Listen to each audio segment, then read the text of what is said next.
Where's the $2K I send every month? Mom's all worn out. Exhausted, I respond, Did you check your mom's bank book?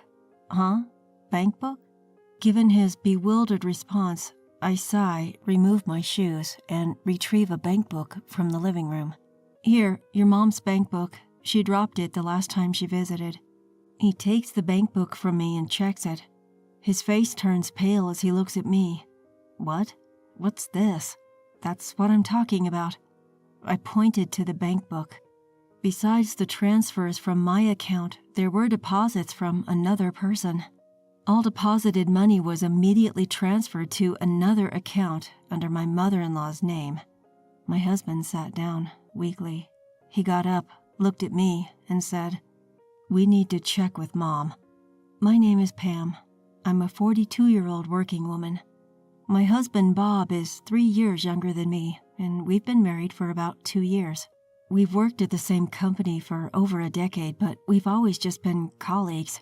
However, we once got assigned to work on a project which brought us closer together. After the project was completed, he invited me to dinner and confessed his feelings. Honestly, I'm a workaholic and I didn't have any plans on getting married. I did date when I was younger, but my work-first attitude always led to breakups. When I turned 35, I figured I was fine not getting married.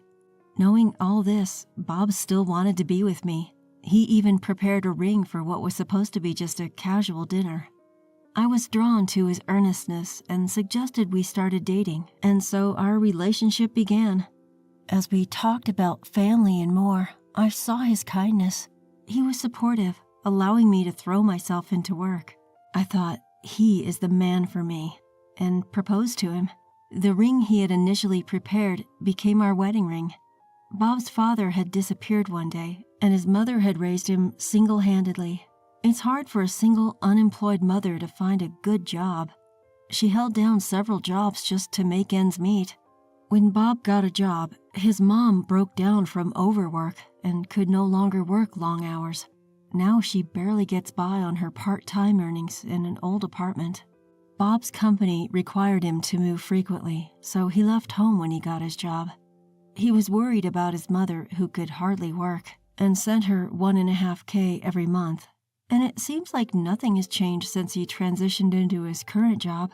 He once offered to live with his mother-in-law since his company was near her house, but she declined, saying she didn't want to intrude on her son's privacy. Indeed, even when he suddenly suggested for us to live with his mother, she refused, stating that she did not want to disrupt our newlywed life. I was taken aback by the sudden proposal, and while my husband looked downcast next to me, I was honestly relieved that she turned us down. Although I think my mother-in-law is a good person, I was a bit anxious about living with her immediately after getting married. When we returned home, I told my husband that I was upset with him, as he made a proposal without even talking to me about it first.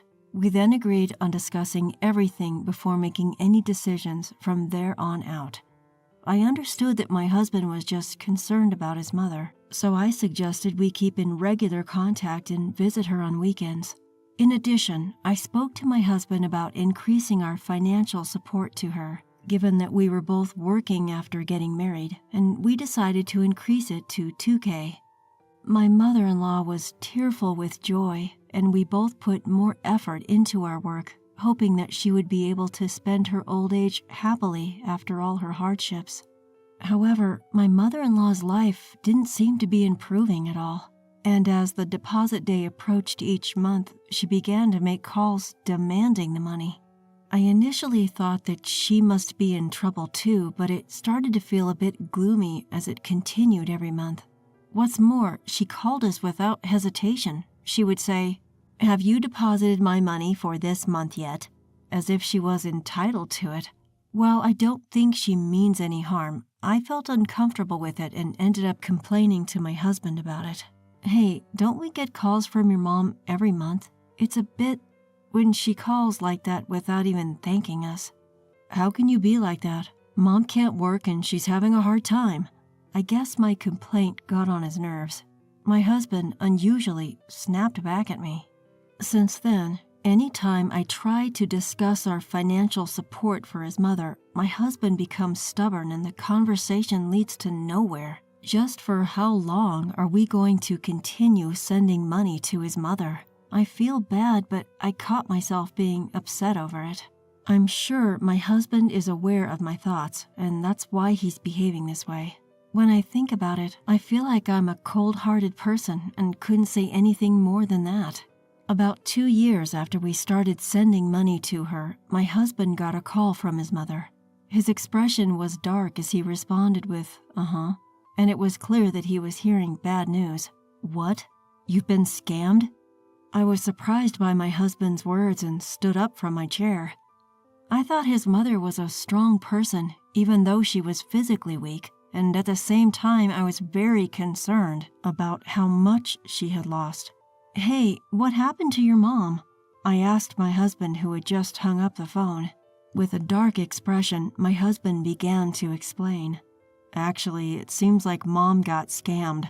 Apparently, she got an email, and when she opened the URL, it automatically registered her and demanded payment. So she paid for it." "That's a one-click fraud scam. I wonder why your mom didn't call us right away when she opened the site." At my words, my husband Bob's eyebrows raised. Perhaps I'd spoken harshly, even though I thought it was too late for regrets. "She told me that she couldn't call you because you've been cold to her recently. After worrying about it, she even borrowed money to pay it. Now she can't even pay this month's rent or water bill. She called and asked me if we could send her more money this month." With that, Bob pulled out his checkbook and began to calculate. I may have been a bit cold with her when she's called recently, but to be blamed to this extent. Anyway, we have to do something about Mom's debt. I also brought out my own checkbook and opened it next to Bob. "How much was your mom's debt?" Apparently it's $250K. We need to do something." The amount that came out of Bob's mouth left me speechless. No matter how elderly my mother-in-law is, where on earth did she borrow $250K from? She doesn't even own a house, so there's no way a bank would lend her such a large amount. If that's the case, she might have borrowed it from a sketchy source. I decided then and told Bob, "Let's pay back the debt in one installment."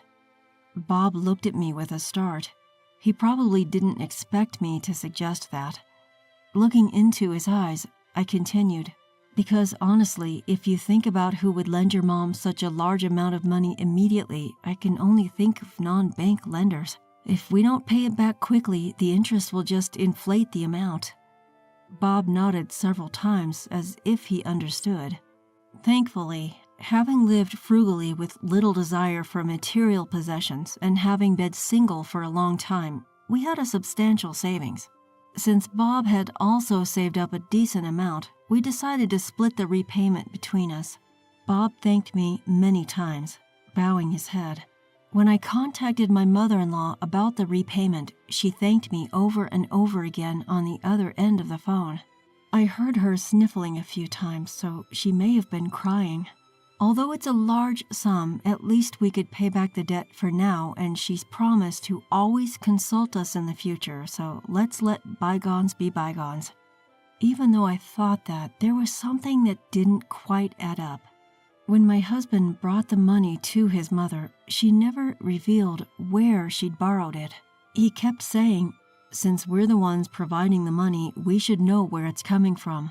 But all she would say was, "I've forgotten the name of the company I borrowed from, but they'll come directly to collect the money, so it's okay. Thank you." He wondered, is she starting to lose her memory? Looking worried, he suggested we should take her to the hospital together sometime. However, she absolutely hates hospitals, so she stubbornly refused to go. That's why we had to plan on how to get her to go to the hospital. Around the time we'd mostly worked out the plan to take my mother-in-law to the hospital, a call came through to my husband's cell phone. The caller was Alyssa, my mother-in-law's sister, who lives in a far-off place. "Hello, Bob. It's been a while. Can we talk?" "Hello, Aunt Alyssa. It's been a long time. Yes. What's the matter?" Alyssa is my mother-in-law's older sister. She's a very responsible woman who married into a landowning family and now actively takes part in their business. She dislikes dishonesty and can be stern, but she's also very kind to her nephew Bob and me, his wife.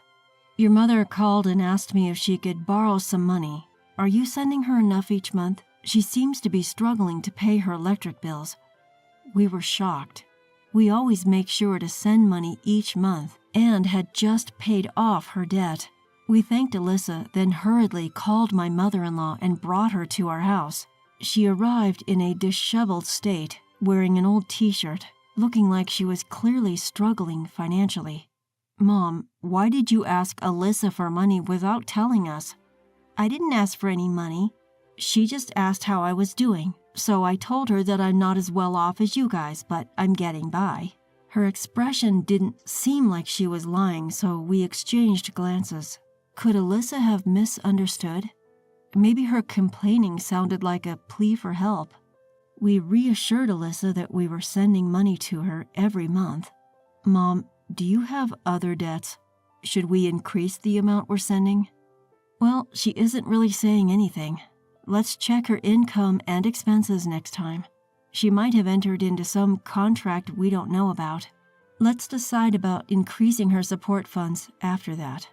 My husband agreed with a nod. I put our checkbook, which was still out, back into the drawer, then finished up the rest of the housework. A few days later, I had to work on my day off, so we decided my husband would go to his mother's house alone.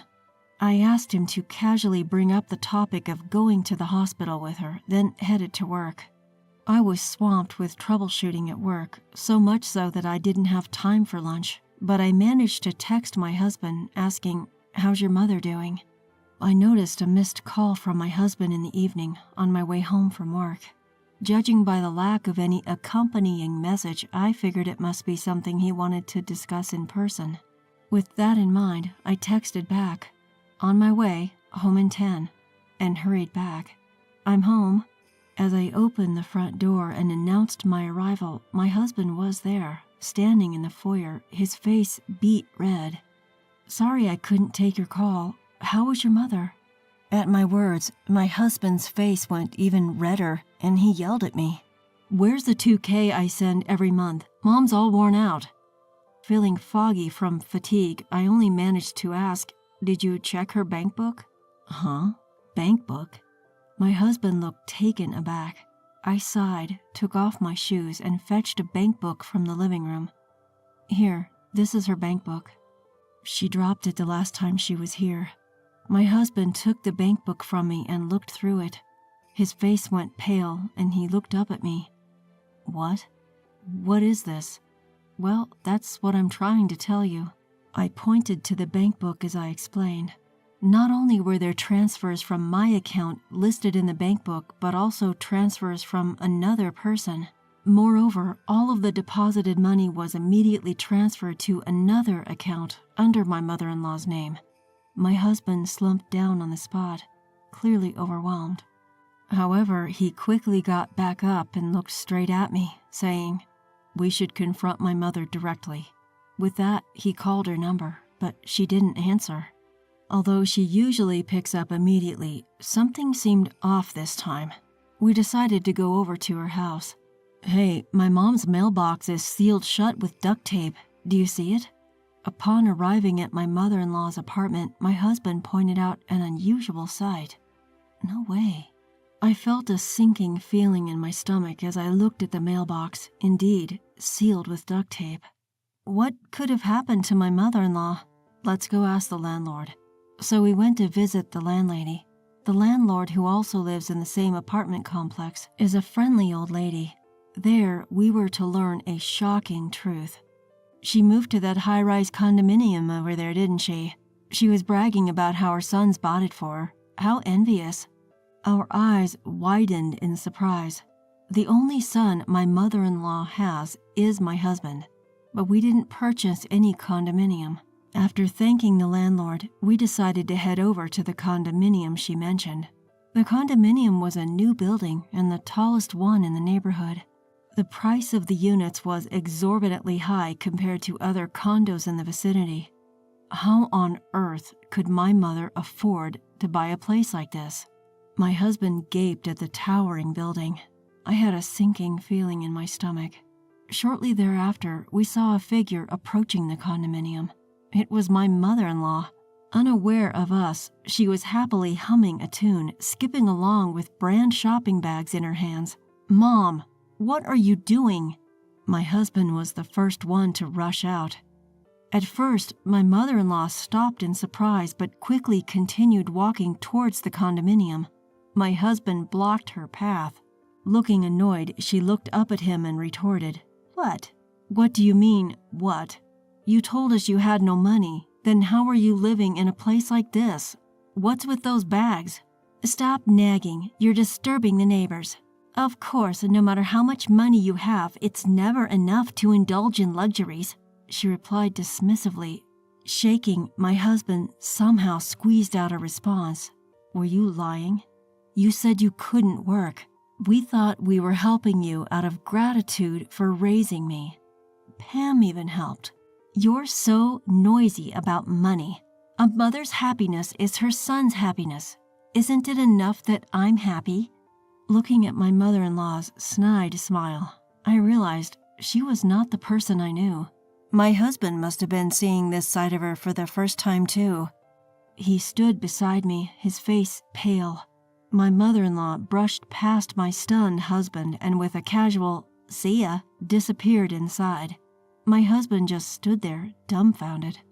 The realization that his mother, who he had cherished so much, had betrayed him was just too much to bear. I could sense his shock, and it felt like my chest was being crushed. I looked at my husband's hand and suggested, "Let's get back at her."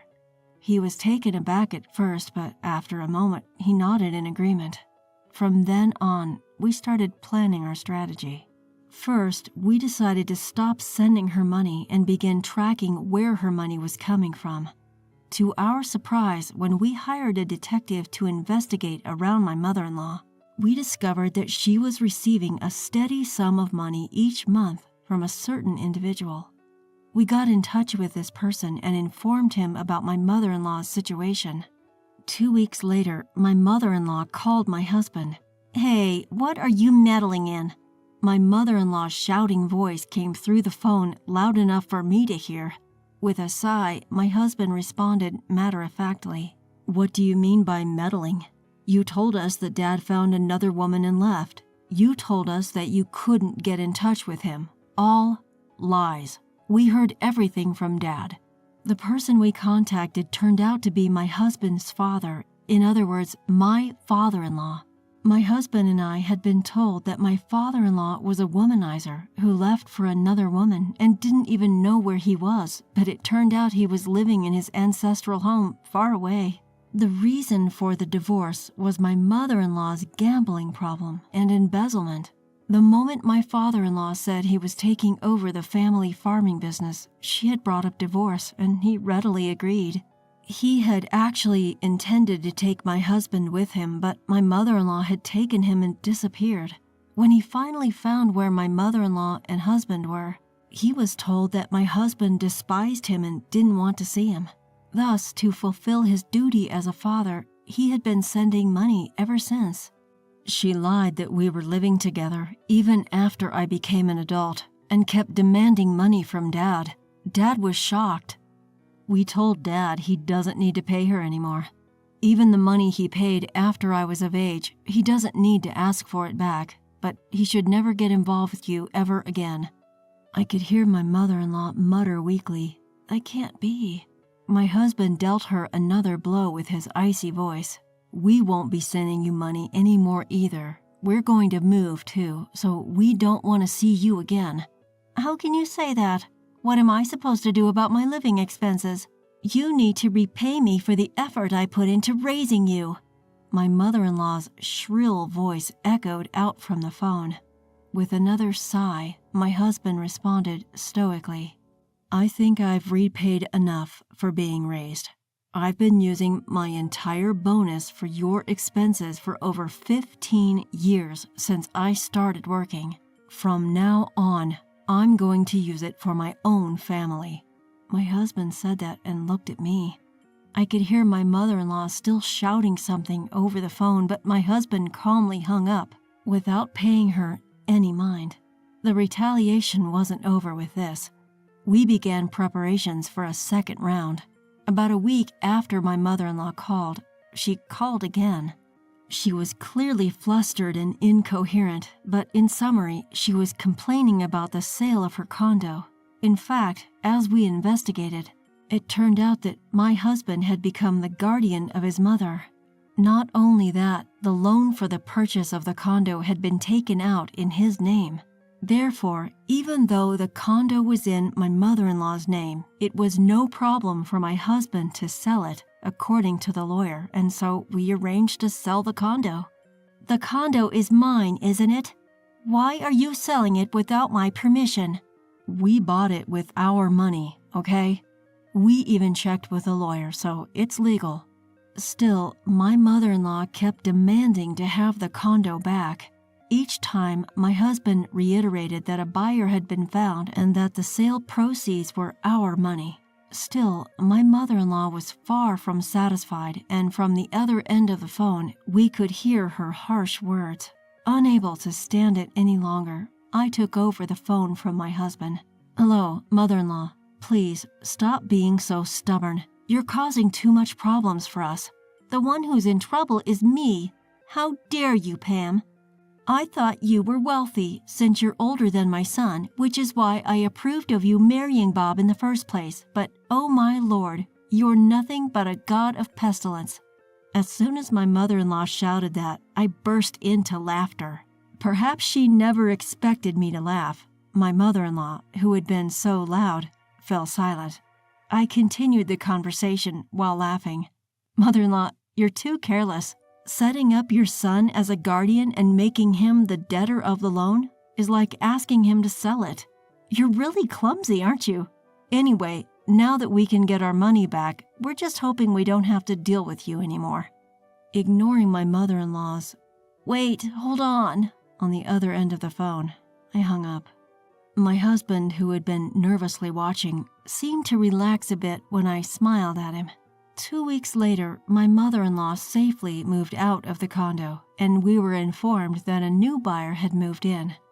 We breathed a sigh of relief when we confirmed that the sale proceeds had been successfully transferred to my husband's bank account. By the way, we felt bad about her becoming homeless, so as a severance payment, we rented the same room in the old apartment for her. So my mother-in-law's new home is her old apartment.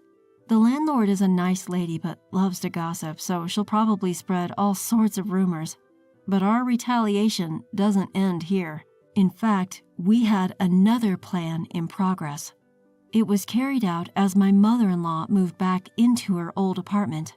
My husband's phone fell silent after an hour of non-stop ringing. And then, about 2 hours later, one person called my husband's phone. "Hello? Yes, thank you. We appreciate your help." After my husband hung up the phone with those words, he let out a deep sigh. Then he gave me a thumbs up, a signal for all good. The person he was on the phone with was my mother-in-law's sister, Alyssa. Once we found out about my mother-in-law's incident, we immediately reached out to Alyssa. She was outraged when she learned about everything and even introduced us to a lawyer. Furthermore, she decided to keep an eye on our old apartment after we moved back. My sister may be a handful, but she used to be a sweetheart. It hurt a bit to see her like this, but after our plan was executed, Alyssa advised us to cut ties and live our lives happily. We decided to take her advice.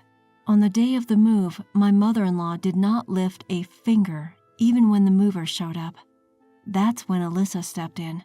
She forcefully made my mother-in-law pack up amidst her protests. "You're all tricking my sister. I'm the victim here." Alyssa, frustrated but determined, forced her sister to return to her old apartment. Upon arrival, my mother-in-law naturally resisted, but when Alyssa threatened to ask for an immediate refund of the money she had lent, my mother-in-law reluctantly obeyed. In fact, my mother-in-law had been extorting not only my husband and me, but Alyssa as well for a large amount of money. Alyssa, not knowing any of this, had been helping her, thinking about the struggles her sister had to go through while raising her son all by herself. It's unforgivable that my mother-in-law tricked such a kind-hearted woman. Alyssa, however, has no intention of letting my mother-in-law keep the money she has lent. It seems she's made arrangements for my mother-in-law to repay her from her monthly paycheck. The amount of aid my mother-in-law received from Alyssa was considerable. It's such a hefty sum that it's doubtful whether she could repay it even if she worked her whole life. However, my mother-in-law has hardly ever worked, and even part-time jobs are hard to come by. Even when she does manage to land a job, she quits before long. Alyssa always pushes her to get back out there. Eventually, my mother-in-law ended up working part-time daily at a store owned by one of Alyssa's friends. My mother-in-law had lied about being frail and sickly, but an enforced visit to the hospital proved there was nothing wrong with her. She was told to work as much as possible. My mother-in-law, who had lied about working ever since my husband was a child while actually lazing around, was having a hard time. I heard she was already complaining on her first day. When the news of the plan's success came in, Alyssa said, laughing, "She hardly has any willpower, that one." As for us, we moved as soon as we got word from Alyssa that she had shoved my mother-in-law into her apartment. We relocated near my parents' home, a distance that now requires air travel from my mother-in-law's place. This has helped us mentally, and we're living peacefully. As we both can work remotely, there was no issue in continuing our jobs. My parents' constant presence since we moved has led to my husband bonding with my father. We had agreed that we wouldn't mind not having children, but soon after we settled down, I fell ill and found out I was pregnant at the hospital. My husband was surprised too, but now he's fascinated by our growing child with every checkup. I feel the same and promptly applied for maternity leave. We plan to take turns nurturing our child with abundant love.